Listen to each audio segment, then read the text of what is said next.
Bruce, thank you so much for bringing me to your favorite bar, the Big Brewery in Oklahoma.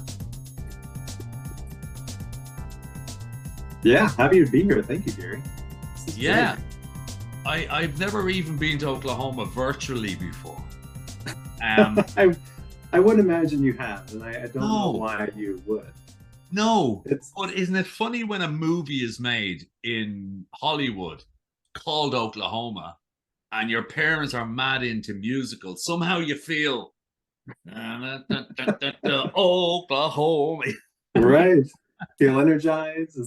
Feels like the West. It Yeah, does. It yeah. does. And the surest thing is, this is from 1903. Your your shot is from 2023. So I'm asking you, but I probably know, why is it your favorite bar? Well, actually, I think this is going to be kind of fun because this is a little tongue in cheek. The picture behind you is a little disingenuous. So, Big Big Brew Co. is in a college town called Norman, Oklahoma, and it's on a historic main street. So there's all these old brick buildings from 1903 um, or before. Mhm. But this particular brewery is not the photo behind you. It's really the photo behind me. So these two gentlemen right here, I went to college with, and while I was in college, they were big into brewing their own beer. So I would go to their house, and it would smell like a bakery, kind of a little off, right? A bakery you wouldn't want to buy anything in, right? It was all this beer they were brewing. Uh, so a few years ago, maybe 5 years ago, they decided to open a bar in Norman. So the picture behind you is a period piece from about the time the building was done, but no idea if it's their building or their Oh bar. But my goodness, Bruce. You but are it's definitely after putting the truth behind a great story. You know, why let the truth interfere with a great story? You but know, well, yes, right. Yeah, I need to polish this, practice this a little bit. There's a whole different story to tell here that's way more compelling, right? more Um, compelling. But Well, 5 years ago, these guys asked me to. I'm an architect. My background's architecture. These okay. guys asked me to design their brewery when they opened it up. So I sat with them and went through and designed Big Beer Co. And these two guys are some of my really good friends. And go up there and have a pint and drink and hang out, and it's just fantastic time. So favorite Isn't brewery because I got to interact with it and have a little piece of it. you know, there's so much good in what you've just said there on so many levels about sort of young architects, and I guess they weren't master brewers or anything like that. They Right. have the ability, they can raise the funding, they have the skill, or they can go on Google, whichever, um, to actually start a business Yeah. in this space. And whereas back in the day, you'd have to join a big brewery, and you'd probably have to have a lot of capital behind you, and you probably have to have all that type of stuff. It's just wonderful. What a great story. It's fantastic. I love it. They're just enjoying themselves, right? I got to have a good time helping them out. It's fantastic. And Oklahoma itself is obviously a place that not a lot of the listeners would automatically be able to point to in a map. Um, did you go to college there? Did they go to college there? What brings a person to Oklahoma apart from birth? I did. I did go to college there. So my born in Texas. I imagine most people can probably point to Texas on a map. Oklahoma's Well, just above it. most of the South Maybe of America will be, that bit. that's fair. That's fair. Thank you. Thank you. Well, if you can find Texas, which is a big chunk of America at the bottom, right at the bottom of the middle, just north of that is Oklahoma. Family moved up there. I went to school there. Met these guys there. Otherwise, there's no compelling reason to go. I'm not gonna lie Yeah. about it. It's a fantastic place. The people are lovely. Love it there. Love going back. Um, and it's just a fun place. And am I being so naive here? But does Oklahoma pop up with Little House on the Prairie and programs like that back in the day? Is it that type of, if you went back 250 years, open plains, a lot of farming? Absolutely. Yeah, big, Absolutely. yeah, yeah. So Yep. your guys have gone back, they've done the good deed, they've built, well, you've partly designed, they've built, they are operating this wonderful bar. So you and I are sitting up there. There's no chairs in this place. This is the only challenge I have. We need some chairs so we can sit at the bar. But maybe that can be in your second design. The budget ran out. I think so. The Yeah, budget yeah. ran out, right? Missed that one, right? Not a very good architect. Yeah, you're not. You can say that you're a great architect, just not a detailed great architect. There we go. You know. Love it. So, what do you do apart from do mixers with your mates to stay motivated? Yeah, you know, that's I love that.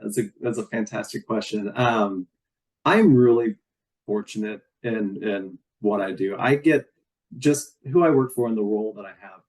I get to say yes. I get to say yes to people, right? And I just love being able to do that. When people say, "Hey, I need help on this. Can you do that?" Right? What can we work out? I just get to come to the table and say, "Yeah, we can help with that. We have the people, we have the experience, everything else." And so it makes it really easy for me to get up and go to work every day and do what I do. Now, obviously, there are challenging days, and there's, of course, right, any career or job or whatever else, you're going to have times where you're just pulling your hair out thinking, to hell with this, right? Why did I get myself into this situation? But 99% of the time, it's just so much fun to get to tell people, yeah, we can help with that. We have something that you need, and I really think we can find ways to partner and work together. And then through that, you get to make fantastic relationships, right? I mean, I met you maybe not quite a year ago, something like that, and having a fantastic time. And now we're having a virtual pint. Yeah, yeah. Look, yeah, that's right. Look, there we go. The modern men. Yeah, that's right.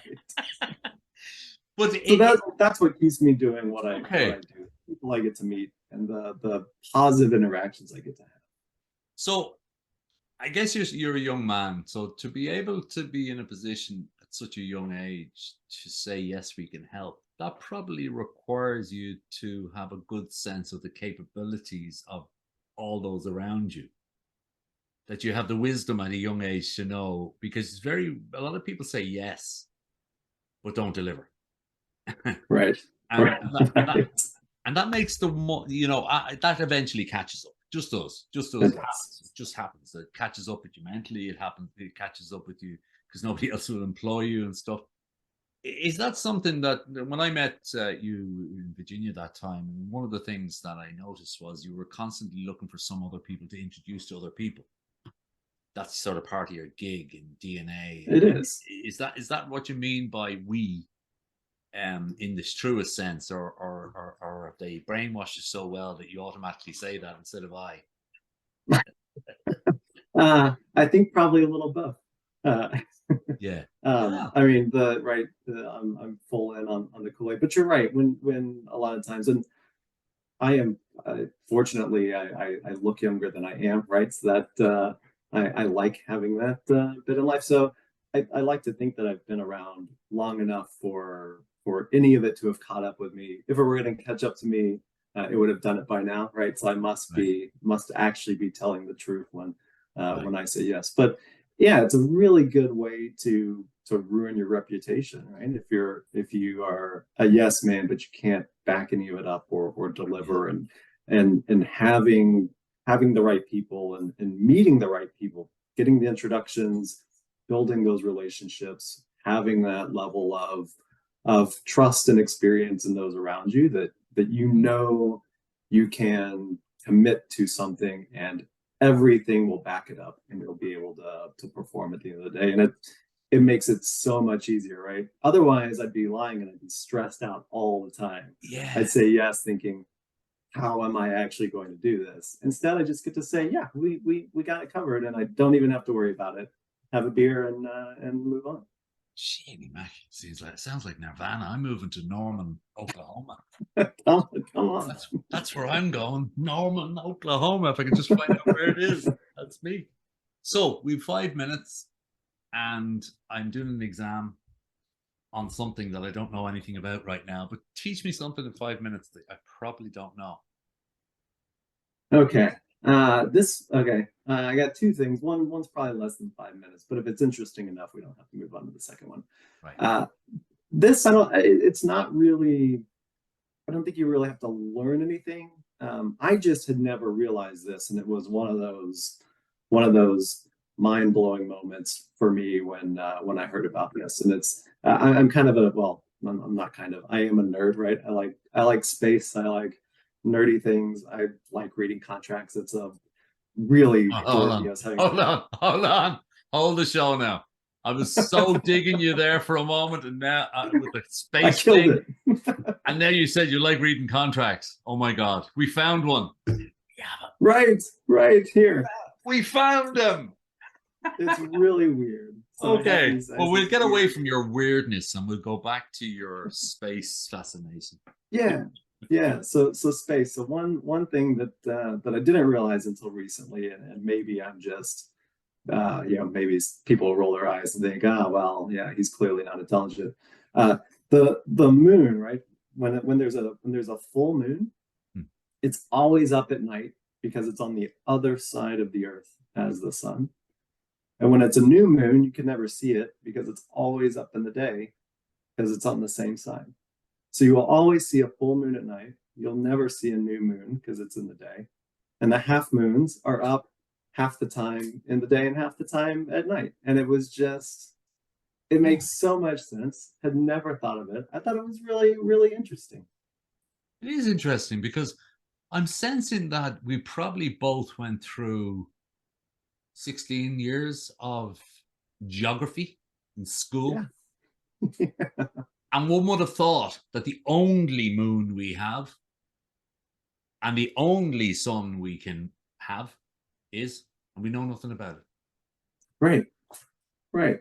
And it tells us a lot about what we were doing for 16 years in school, learning about rocks and stuff, which is obviously interesting, but sometimes it does make you think, though, Bruce, about sort of this whole knowledge. You're being given all this knowledge and then ask questions at the end. And then you flip it and you go to college and then you're asked, no, knowledge isn't important. Critical thinking is. Right. All right. And it's a total flip. And I think that's right. But yeah, why did we waste all that time on knowledge when critical thinking, the interpersonal skills, everything that we're doing here is so much more important than things that you can go look up in a book, and not even a book anymore, right? It's 10 seconds of the internet and you find more than you could ever want. More than you could ever want. And also, obviously, more than you can ever need. Because there's a lot of people try and be the cleverest dude in the room. And that currency's over now. It because is. The guy down below that has the latest Chrome extension is cleverer and can produce it quicker. And that's right. And one would nearly suggest, and I'm sure this is the time of sort of AI and chatbots and chat GPT and all this other stuff, is that we're only sort of getting a little sense of the capabilities of that, about this critical thinking. Now, I have to be honest with you. A lot of these things, to me, seem common sense, but there doesn't seem to be as much common sense around as was once common. Yeah, I think that's absolutely true. Yeah. Well, thank you for teaching me a little bit about the moon, because last night I was looking up with my daughter, youngest daughter, and I said, can you see the man on the moon? And she said, no, I can see a girl. There we go. Here we are. So, that's excellent. That's excellent. She got an extra scoop of ice cream and we're happy. Perfect. But there you go. Isn't that great, the way that, we can watch the same thing, but she's now a modern child and they say, well, why not say it's and who am I to say it's not? So the moon would cost us a few more quid than £1 million. But if I gave you right now, and if I went, Bruce, your numbers come up and here is £1 million Do you want euros or dollars? Either way is fine. Euros, they're worth a little bit more. Euros. Oh, Yeah, a little there's the contract coming out, and you're there right now, right? So you saw the exchange. So I give you €1,000,000 in your own account. What are you going to do with it? I mean, this variation on a theme, right? The saying yes and genuinely wanting to help people. I've had this idea a lot because I will occasionally play the lottery here and have not won right yet, but knock on wood, maybe Yeah. maybe one of these days.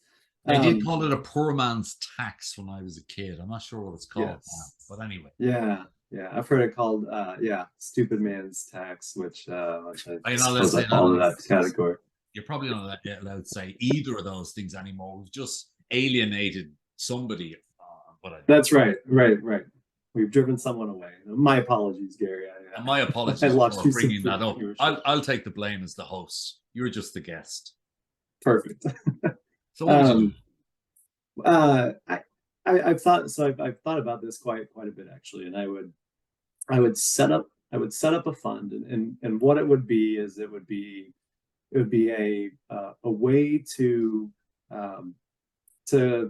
contribute or donate to help fund nonprofit organizations. So I'd create a little foundation, right? We would accept applications, and then once a quarter, right, review those, and the ones that were the most compelling, that needed the most help or could do the most good, right, they would get a chunk of money for that quarter, and it would just be so nice to right, tell someone that's trying to do so much good in the world, yes, here's some help, go do what you're doing, help other people, and see how that goes. And I think that would be an amazing feeling, way for me to say yes and really, right, just impact more, as many lives as I could. I think it'd be so much fun.